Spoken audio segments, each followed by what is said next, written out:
कैथल की जनता के लिए मुझे एक सेवा का मौका मिला है। तो सबसे पहले तो जो बिजली की समस्या है कैथल के शहर वासियों की, गांव वासियों की, जो ट्यूबवेल के कनेक्शन की समस्याएं आ रही है उसको सुलझाने का मैं प्रयास करूंगी। और जो भी शहर में चर्चा है, लोगों के बीच में चर्चा है कि डायरेक्टर का पद देने के बाद कहीं ना कहीं ज्योति सैनी को जो है चेयरपर्सन की दावेदारी से दरकिनार कर दिया गया है। ऐसी कोई बात नहीं है, अभी भी मेरी पूरी तैयारी है चुनाव को लेकर के। अगर मुझे पार्टी और संगठन आदेश करती है तो मैं चुनाव जरूर से लड़ूंगी। गुजरात की बेटी हूँ, मेरे पिताजी संघ परिवार के में काम करते थे, तो आरएसएस में जुड़े हुए मेरे पिताजी। तो तभी से मैं भी मेरे अंदर भी यही भावना रही है, लोक सेवा, समाज सेवा। और नमस्कार, कैथल टीवी में आप सबका स्वागत है। और आज हम उस चेहरे से आपको रूबरू करवाएंगे जिन्होंने बहुत ही छोटे सफ़र में एक ऐसा मुकाम हासिल किया, ऐसी जिम्मेवारी ली और महिला होते हुए उस पद तक पहुंचे। राजनीतिक सफ़र में कितने समय से इन तमाम मुद्दों पर चर्चा करेंगे, कब राजनीतिक सफ़र शुरू हुआ, लेकिन कहीं ना कहीं शहर में की गलियारों में ये चर्चा है कि चेयरपर्सन की प्रबल दावेदार होने के बाद कहीं ना कहीं उनको डायरेक्टर के पद पर बिठाकर दरकिनार कर दिया। इन तमाम मुद्दों पर चर्चा करेंगे। हमारे साथ मौजूद हैं बिजली बोर्ड निगम की डायरेक्टर ज्योति सैनी। नमस्कार मैडम। नमस्कार। कैसे हैं आप? बढ़िया। कैसा चल रहा है डायरेक्टर पद का मैम? बहुत बढ़िया। सबसे पहले तो मैं कैथल टीवी का स्वागत करती हूं और धन्यवाद करती हूं कि आप लोग मेरे पास आए।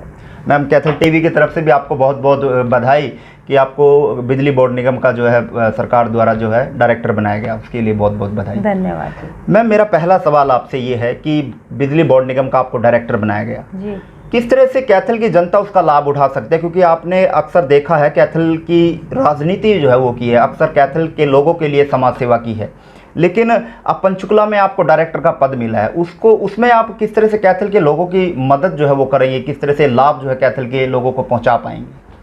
सबसे पहले तो मैं ये बताना चाहती हूँ कि मेरे पास 10 डिस्ट्रिक्ट आए हुए हैं, उसमें कैथल ज़िला भी मेरे पास ही है। तो ये तो मेरे लिए बहुत खुशी की बात है कि कैथल की जनता के लिए मुझे एक सेवा का मौका मिला है। तो सबसे पहले तो जो बिजली की समस्या है कैथल के शहर वासियों की, गांव वासियों की, जो ट्यूबवेल के कनेक्शन की समस्याएं आ रही है उसको सुलझाने का मैं प्रयास करूंगी। और जो भी नीचे लेवल पे जो भी होगा वो मैं ऊपर तक उनकी बात पहुंचाऊंगी। आज इसी बात को लेकर के मैं एससी से एक्शन साहब से मिली थी, उन्होंने मुझे बहुत अच्छा रिस्पांस दिया और मुझे आश्वासन दिया कि हर एक व्यक्ति की हर समस्या सुलझाने का प्रयास किया जाएगा। जिस तरह से काफ़ी समय से, काफ़ी सालों से जो है किसानों के ट्यूबवेल कनेक्शन को लेकर काफ़ी समस्याएं सामने आ रही हैं, ट्यूबवेल कनेक्शन किसानों को नहीं मिल रहा, तो उस की ओर किस तरह से कदम उठाया जाएगा, किस तरह से किसानों को ट्यूबवेल कनेक्शन जो है मुहैया करवाए जाएंगे? उसको लेकर भी मेरी एससी साहब से आज बात हुई है। उन्होंने मुझे बताया कि ठेकेदारों को ये किस कंपनी है उसको ये जिम्मेदारी दी गई थी, तो वो उसी के तहत कार्य करने लग रहे हैं। तो ये आश्वासन हम समझे आपकी तरफ से कि किसानों को जल्द से जल्द जो ट्यूबवेल कनेक्शन मुहैया करवा दिया जाएगा? जल्द से जल्द मुहैया करवा जाएगा, इसके ऊपर काम किया जा रहा है। मैम, और इस पद पर रहकर कैथल के लिए क्या कुछ कदम जो है आप उठा सकते हैं? कैथल में कुछ नए आयाम स्थापित कर सकते हैं हम आप इस पद पर, जिस तरह से डायरेक्टर के पद पर आपको बिठाया गया, कैथल में कुछ नया देखने को मिल सकता है बिजली विभाग की ओर से? जी, नया प्रोजेक्ट लाने की यहाँ पे कोशिश की जाएगी और इसके लिए हम माननीय मुख्यमंत्री जी से डिमांड रखेंगे कि और भी जो बिजली के कट्स वगैरह लगते हैं और भी जो दिक्कतें आ रही हैं उसको दूर करने का प्रयास किया जाएगा माननीय मुख्यमंत्री जी के माध्यम से।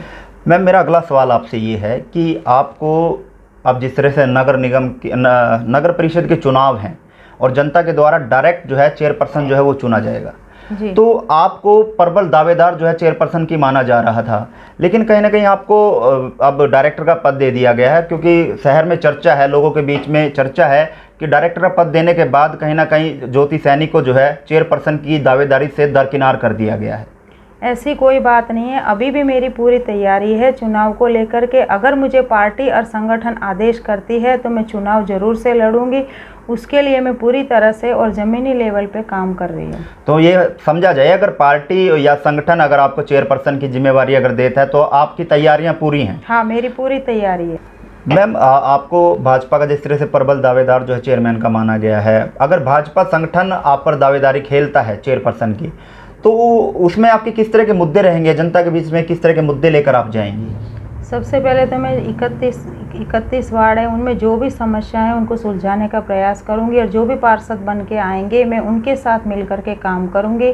हर महीने मीटिंग होगी और मीटिंग के बाद जो भी उनके एजेंडे होंगे उसके पर कार्रवाई की जाएगी और माननीय हमारे मुख्यमंत्री जी का जो सबका साथ सबका विकास का नारा है उसके तहत हम कार्य करने का प्रयास करेंगे। मैम, एक शहर में सबसे बड़ी समस्या है, क्योंकि जब से नगर परिषद बनी है मेरे हिसाब से पार्किंग की बड़ी समस्या है। पार्किंग को लेकर कहीं भी ऐसा स्लॉट नहीं बनाया, ऐसी बिल्डिंग या कोई ऐसा एरियाज नहीं किया कि पार्किंग व्यवस्था में दुरुस्त की जाए। कमेटी चौक पर एक पार्किंग की व्यवस्था की जा रही थी लेकिन वो काम अदम में रुका हुआ है। तो पार्किंग की व्यवस्था के लिए क्या कदम रहेंगे आपके? पार्किंग का कार्य हम बनते ही सबसे पहले पार्किंग बनवाने का कार्य करेंगे।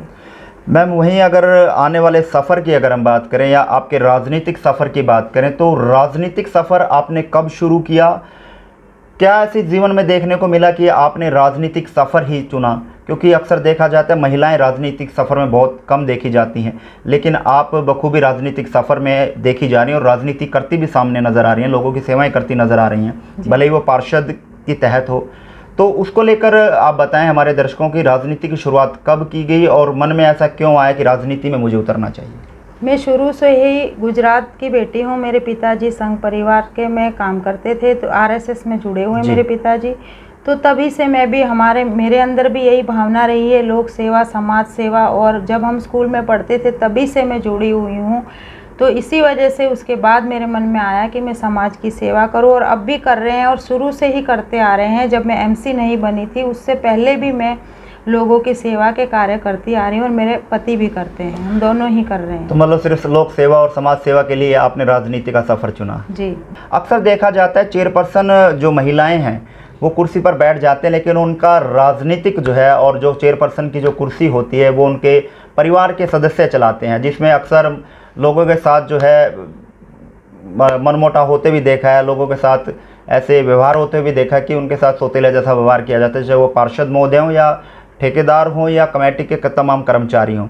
तो आप कैसे अपने आप को ऐसे मजबूत मानते हैं कि उस सफ़र को आप अकेले चला सकते हैं? क्या ऐसा देखा जा सकता है कि आप भी अगर चेयरपर्सन बनती हैं तो क्या आपके परिवार के सदस्य भी उस कुर्सी में बैठकर या उस कुर्सी के नाम को लोगों के बीच में ले जाकर काम करेंगे? नहीं, ऐसा कुछ भी नहीं है। मुझे राजनीतिक ज्ञान शुरू से ही है, तो मैं अपने दम पर ही काम करूँगी। और पिछले 5 साल का मेरा एमसी का कार्यकाल भी रहा है, उसमें भी आपने देखा होगा कि मैं खुद ही कार्य करती थी और मेरे पति तो इससे काफ़ी दूर रहते हैं।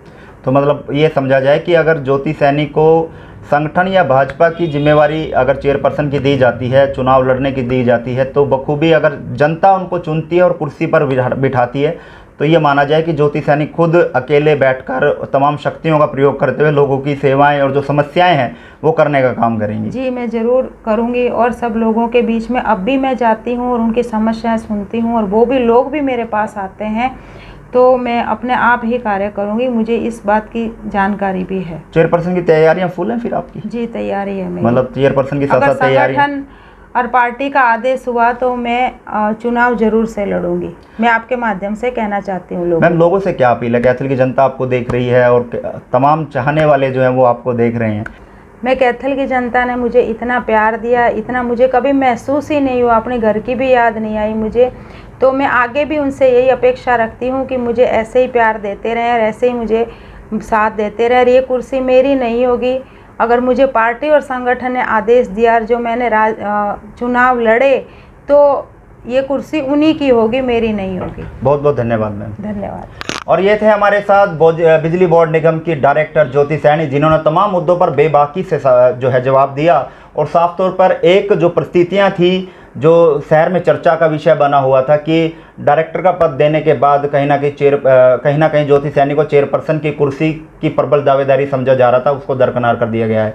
लेकिन फिलहाल ऐसा कुछ भी नहीं है। आने वाले समय में ऐसा बखूबी देखा जा सकता है कि संगठन या भाजपा ज्योति सैनी पर दाव खेल सकती है। इनके तैयारियां जो है वो जुटी है, तैयारियों में जुटी हुई हैं और साफ तौर पर इनका ये कहना है कि संगठन अगर और या भाजपा पार्टी इन पर अगर दाव खेलती है तो वो बखूबी चेयरपर्सन की कुर्सी जो है वो भाजपा के खेमे में जरूर डालेगी। लेकिन देखना ये है कि आने वाले समय में भाजपा या संगठन क्या फैसला लेता है। लेकिन ज्योति सैनी साफ तौर पर क्लियर कर दिया है कि मैं चेयरपर्सन की चुनाव के लिए तैयार हूँ। भाजपा संगठन और पार्टी का फैसला क्या है, अगर वो फैसला देते हैं तो मैं चुनाव के लिए तैयार हूँ। तब तक के लिए आप देखते रहें कैथल टीवी।